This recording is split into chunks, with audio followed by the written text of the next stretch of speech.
지난번에 민영배 의원 북콘서트에서 김용민 의원, 민영배 의원이 그런 얘기를 했죠. 민주당은 제1야당이고 현재 원내 다수 의석이다 보니까 미칠 파장을 고려해서 당론이 아니다 했지만 그런 목소리가 민주당 그리고 신당 또 여러 가지 세력 중에서 있는 건 사실입니다. 그때 당시 김용민 의원, 민영배 의원 발언을 한번 들어보시죠. 반윤연대를 형성할 수 있는 행동을 민주당이 먼저 보여야 되지 않을까라는 생각을 해요. 그 행동이 뭐 선거 연합도 있지만 저는 윤석열 탄핵 발의라고 생각해요. 대통령 탄핵 발의를 해놔야 반윤연대가 명확하게 쳐집니다. 그리고 지금 국민의힘에서도 대통령 탄핵 발의하면 동의할 사람들 많습니다. 여러분 아시겠지만 검사 탄핵 저희가 발의했을 때 국민의힘에서 이탈표가 있었어요. 분명히 있었어요. 이 말씀을 쭉 해오셨어요. 굉장히 설득력 있는 얘기거든요. 근데 아시죠? 다른 탄핵은 국회의원이 100명 있으면 돼요. 발의를 할 때.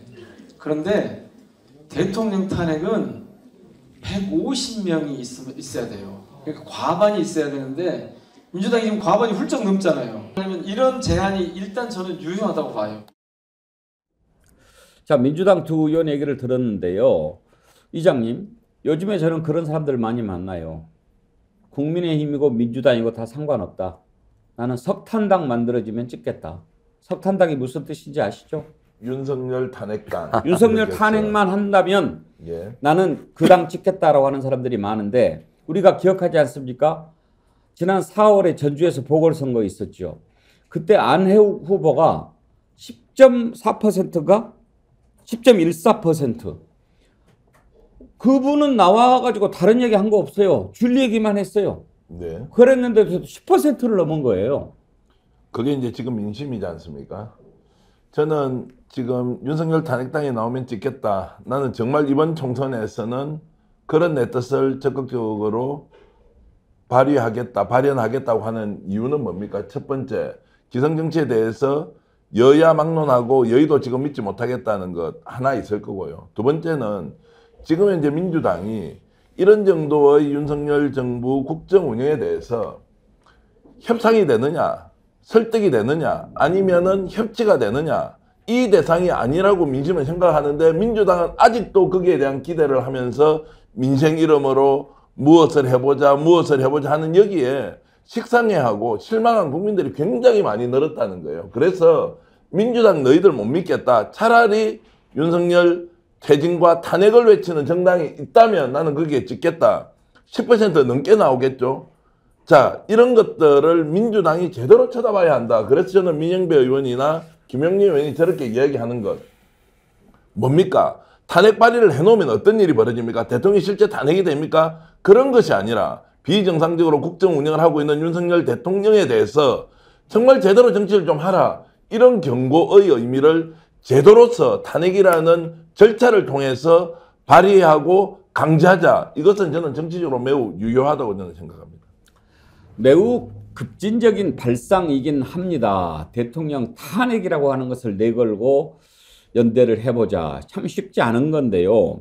지금 민심의 일부를 드러낸 것이라고 봅니다.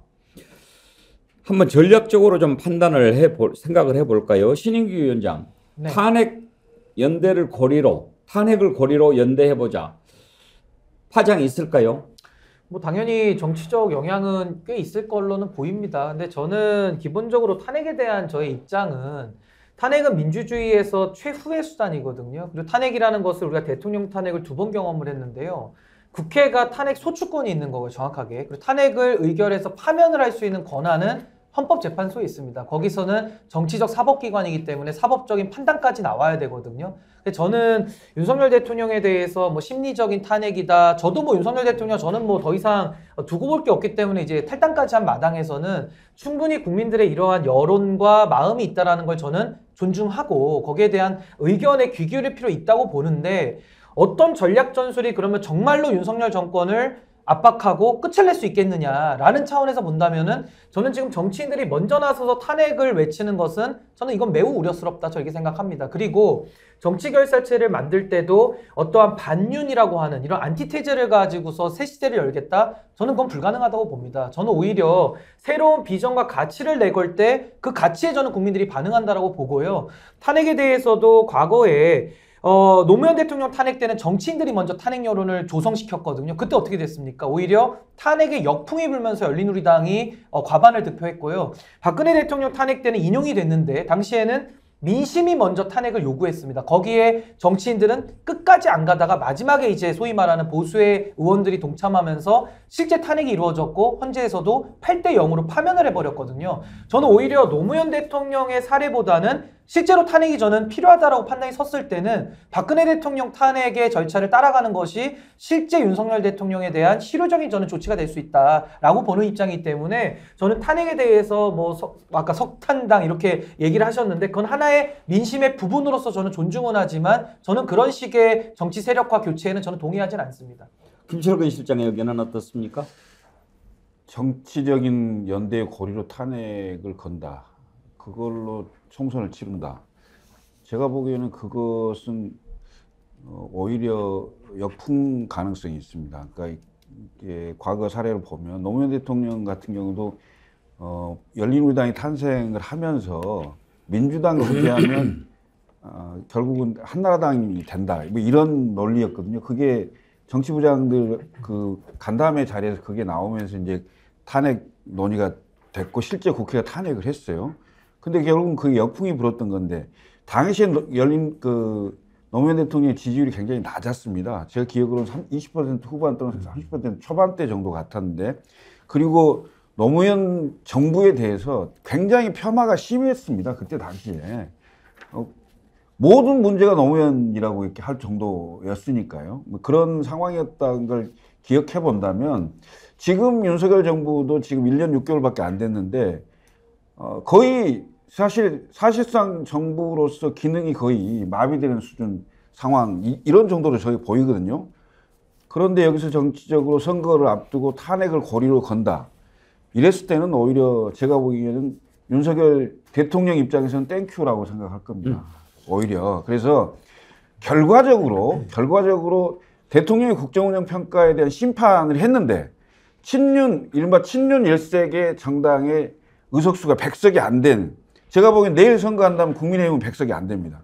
92, 3석 정도밖에 안 될 건데, 그럼 이른바 그 정당으로는 탄핵 저지선이 안 되는 거예요. 개헌 저지선도 안 되는 거고, 그 다음에 대통령 그 거부권을 지킬 수도 없는 이런 구조가 결과적으로 나올 수 있는 상황인데, 마치 그것을 정치권이 연대를 해서 미리 그 연합을 하고 간다 했을 때는 그게 오히려 역풍으로 거꾸로 올 수 있다라고 보여집니다. 그래서 저는 총선 결과는 철저하게 대통령의 국정운영 그 평가에 대한 심판으로 치르고 그 이후에 대통령이 국정운영을 어떻게 하는가를 보고 그 의석수를 가지고 어떻게 견인하고 강제하고 할지 그때 판단해야 된다 이렇게 생각합니다. 선거 전략으로는 바람직하지 않은 것 같다. 제가 반론을 좀 제기를 하면요. 굉장히 중요한 지적을 두 분이 신인규 변호사 우리 또 그 김철근 실장님께서 하셨는데 전제가 하나 있습니다. 개혁신당, 이준석 개혁신당이 국민의힘 안으로 들어가서 빅텐트 안에서 선거를 치른다. 예를 들어서 국민의힘이 우리 그 신인규 지금 창준위원장 같은 분을 충분히 포용해서 국민의힘, 윤석열 정권, 보수정당 안에서도 이런 개혁적 성향의 사람들이 충분히 정치를 개혁할 수 있고 혁신적 아젠다를 국민들에 내고 설득할 수 있는 구조를 만들면 당연히 탄핵이라는 것을 내세우면 의미가 없어지는데 지금 이제 윤핵관 중심으로 금핵관으로 간다. 이제 이런 방식으로 계속 질주를 하고 개혁신당이 나오고 그 다음에 신인규 변호사도 개혁신당을 만들어서 오히려 국민들 다수의 지지를 받기 시작하는 상황이 오면 탄핵 내건다 우리는 더 강력하게 가야 된다. 이것은 역사의 흐름을 거스를 수 없습니다. 지금 이 문제의 핵심은 탄핵을 걸고 총선을 치르느냐 마느냐고 하는 야권의 문제가 아니라 윤석열 대통령이 지금 이 국정 운영의 방식을 이렇게 가고 민생은 도탄됐죠. 경제는 파탄됐죠. 정치는 사망이 됐어요.